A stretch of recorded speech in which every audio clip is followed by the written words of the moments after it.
there. This is Dr. Julie Gilbert and Rachel Mathio saying hello Hi, and guys. welcome to Food Nutrition. Rachel, thank you so much for covering for me last week. That was appreciate that. Of course. Yeah.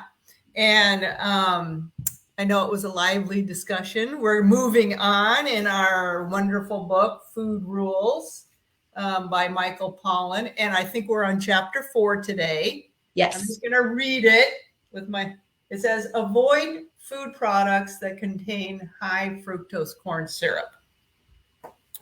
Rachel, what can you tell? What has high fructose corn syrup in it? Well, here's the tricky thing. We don't even know anymore. It's not as easy to see it, right? Oh. I was actually doing a little bit of research this morning, kind of preparing for our talk today, and they're hiding fructose corn syrup. They're hiding the syrup in foods now because they know that we're all savvy to high fructose corn syrup. HCFS. That's right. We know to look for it. Right. We know to look for it. We know what it sounds like, what it looks like, but we don't know that now they've gotten approval. And I can't remember if this is from the FDA or from, the manufacturer or somebody. Yeah. Yes. Labeling board or whatever. Relabeling. Yes. They've gotten approval to relabel under things like maize syrup, corn syrup, or just fructose. Wow. So your first thought when you see fructose is what? Well, fruit. Right. Yeah. Right. And so it might be misleading to someone thinking, oh, there's fruit in here, or there's or it's just as good as fruit. So that's what I think is tricky, is that it's in very tricky. All these foods that we're eating, like ketchup, right? Things that you wouldn't think it's in, but it's being hidden. That's the really sneaky, evil part. That is sneaky. Mm-hmm. Well, I wanted to just talk a little bit about high fructose corn syrup, about when it came on the scene, because we didn't always have it. I mean, we've had sugar, sucrose, table sugar is sucrose. Sucrose is 50% glucose here and 50% fructose, so it's 50-50. It's a disaccharide, meaning there's two sugar molecules attached. The glucose is the monosaccharide, fructose is a monosaccharide, sucrose is the disaccharide, two molecules of sugar detached. Anyway, so that's a 50-50 combination. But high fructose corn syrup, it came to the marketplace in about 1957, according to my research, and it's made from cornstarch, and they shuffle atoms around, so they make the cornstarch a glucose syrup, and then they shuffle atoms around. I think the chemical process is called isomerization. Say that 3 times fast. Yeah. And then, and in that process, some of the glucose is converted into fructose. So, and you can have like high fructose corn syrup 42%, high fructose corn syrup 90%. I mean, and actually the one that's used in foodstuffs mostly is a combination of the 42 and the 90, and that comes out to a 55%. So what does that mean? That means 55% of that sweetener is coming from fructose, and 45%, it's 100 minus 55, I can do that math, right, is coming from glucose. And so, it's all sugar, which is the point that Michael Pollan makes, so it's not that, sugar is sugar is sugar, right? However, it's a higher percentage of fructose. And why? So why is that a big deal? Before I get to that, I wanted to say that it's so fascinating. History is fascinating to me. And so we learned this chemical process in the 50s or whatever, but high fructose corn syrup does not make its foray into foodstuffs until like the 70s. And it first was introduced into soda, right? Yeah. And there were, different economic pressures and trade changes and farm subsidies and, even weather patterns like hurricanes, which made sugarcane really difficult to, and expensive to keep making sugar from. And so, and corn was much less expensive.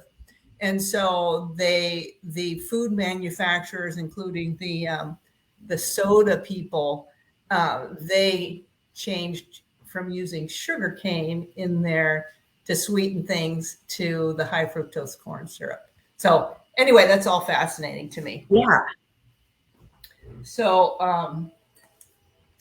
fructose, it's a little different than glucose in that glucose is a 6-member ring and fructose is a 5-member ring. So why is that a big deal? Well, Rachel, you've probably heard of the Browning effect or the Maillard reaction. And that happens in every cell where a carbohydrate glycates a protein, and then the protein gets a little stiffer. It's aging, really, basically what, we're aging and every cell ages. And where glucose does that, all the time, fructose, because it's different, it's that 5-member ring, it can do that 7 times faster than glucose. So even though sugar is sugar is sugar is sugar, and fructose, glucose, whatever, still fructose has the accelerated aging effect on the body. Isn't that interesting? That is interesting. Yeah. The other thing that I've learned is that fructose, where every cell in the body can use glucose, only the liver can process fructose.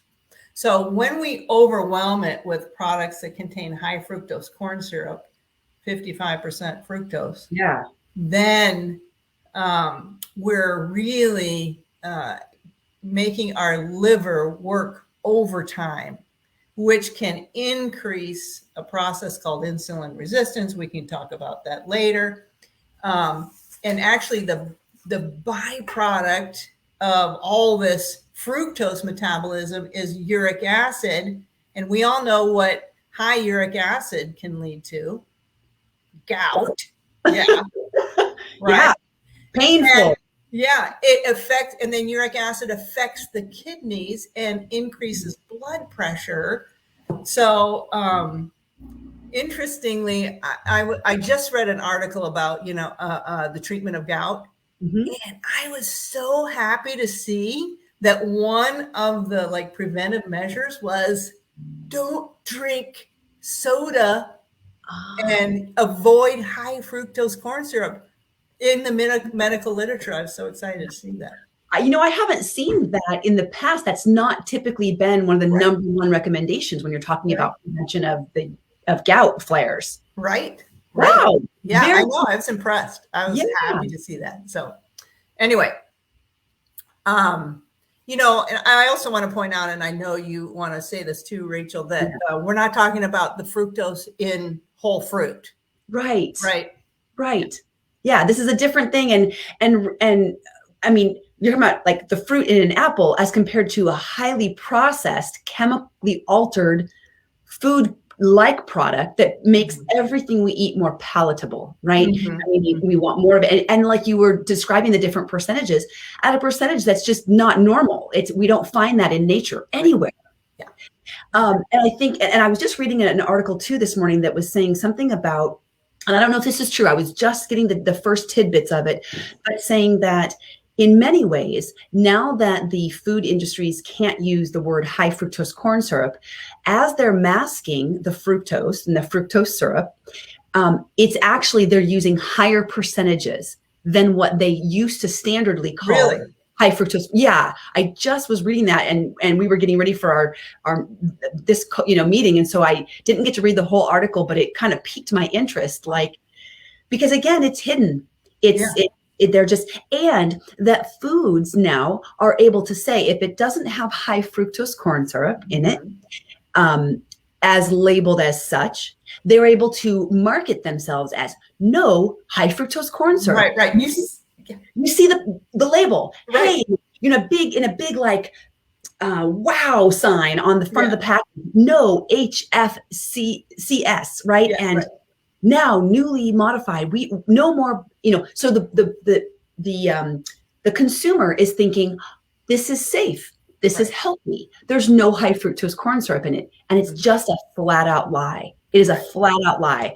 And that's so disappointing that we have to be so savvy when we're purchasing any packaged food product. Right. Yeah, that's so true, Rachel. And so, one of the takeaways here, if you don't want everything to be so cumbersome and is, choose real food, right? That you're going to prepare yourself. Right. Right.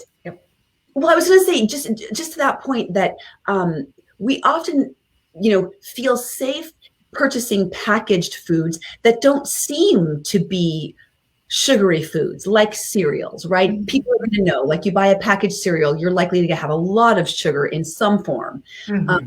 But when people purchase other foods that are packaged, maybe like a rice mix or maybe a pasta or a pasta sauce, right? That you would think this is healthy. It's a tomato sauce. That's where we really get confused, right? We might be staying away from the cookies and the cereals. We might be staying away from the soda, and we might really be checking these things off our list. But if it's packaged, you have to be savvy. You have to look at the label. Yeah. Yeah, it's so true. It's so true. And one of the reasons, some of the reasons they put that in there is to extend the shelf life of the food so it doesn't go bad so quickly. That it's so true. And as you said earlier, really to make it hyper palatable, because fructose is sweeter to the brain than even glucose. Right. Yeah. So the more fructose you put in there, the more bells and whistles go off in the brain that said, oh, that was great. Let me do that again. Yes. And, more. That's right. So interestingly, it's not satisfying, right? When you want more.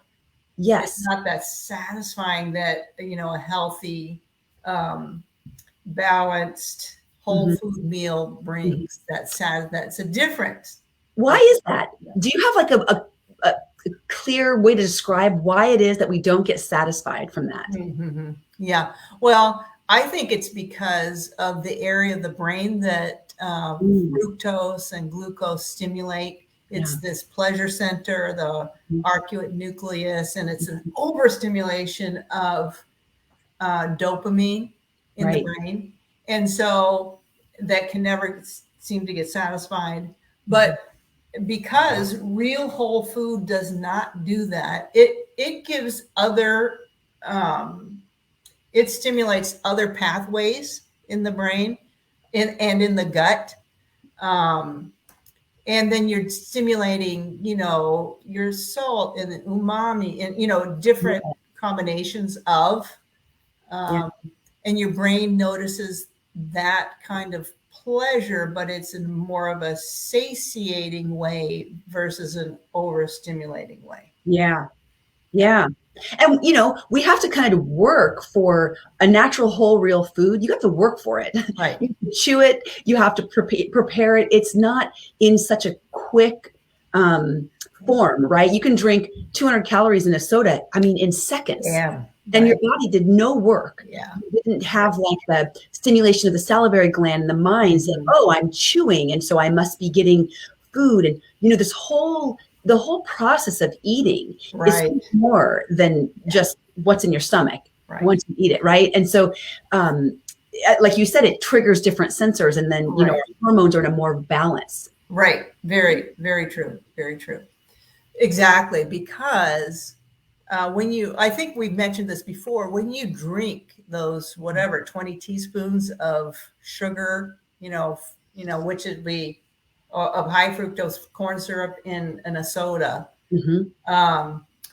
that does nothing to decrease ghrelin. That's the other thing, Rachel. It doesn't, and ghrelin is your main hunger hormone. So if bringing in all these calories in the form of high fructose corn syrup does nothing to decrease ghrelin, then we're just going to want more and still be hungry and be looking for other food.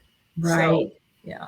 And the concern that I have, of course, is, it's in these various forms, as you stated, in so many of the sugary beverages out there, which are rampant. I mean, the big gulp, right? Soda, sports drinks, chocolate milk.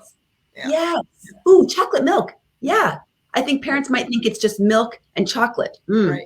No. It's a whole lot more than that. Right. And the sports drinks, parents think, oh, my kid needs Gatorade. They're playing 20 minutes of soccer. Right. Maybe water is a better choice. And look at what's in that sports drink. And we know, of course, we've talked about the diet sports drink is not going to be better for you. It's a different thing, right? It's better for you. Yeah. Right. But they're marketed as a health food and something you need. Yeah. All right. So what kind of encouraging word can we give to our listeners today? Well, I think what's great is that we're giving knowledge and information. Hopefully there's been some aha moments where you're like feeling a little bit more educated, a little bit more savvy, right? When I go into the grocery store and I feel educated and savvy about what's being marketed to me, I feel like I navigate the grocery store more confidently. I feel like I walk through like, you can't get me, right? Right.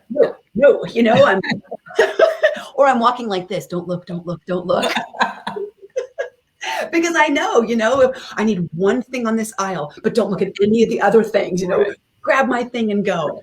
So for me, I hope that's the good in people is knowledge and awareness, right? That you can shop and be savvy. You do not have to be duped by this stuff. Right.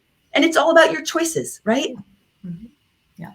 Yeah, great. And, and if you happen to be a person who drinks soda, there's no shame, no guilt here. I was a soda drinker at one time in my life, for a long time, actually. So, so who am I to judge? I'm not judging, but I'm just going to say, even if you cut it back from, I don't know, let's say you have one soda a day to a half a soda a day or something like that, just cutting back is going to be the first best next step for your overall health. Yes. Yeah. I heard a quote this week that by a neuro professor person. She's neuro something, all about the brain, and Dr. Susan Pierce Thompson. And she said that something along the lines of, I have it written down right here, actually. You are only responsible for your next right choice, which is so powerful. It's empowering to think, okay, just the next decision. Right. One next choice. Right. They make it a little bit better than. Yeah. And like you said, what if I cut back just a little bit? Yeah. That's better than, and it's that progress forward that we can feel good about. Right. That's exactly right. Yeah. All right. Well, thanks so much for joining me today, Rachel. And we're going to encourage you to really watch out for high fructose corn syrup in all of its forms. And, drink water, eat real food, and your body will thank you for it. So if you have any questions about any of this, you can go ahead and call us at Oregon Weight and Wellness. We're at 971-273-7143. We'd be happy to talk with you. So, all right. Until next time. All right. Thanks, Rachel. Yep. Bye-bye. Bye.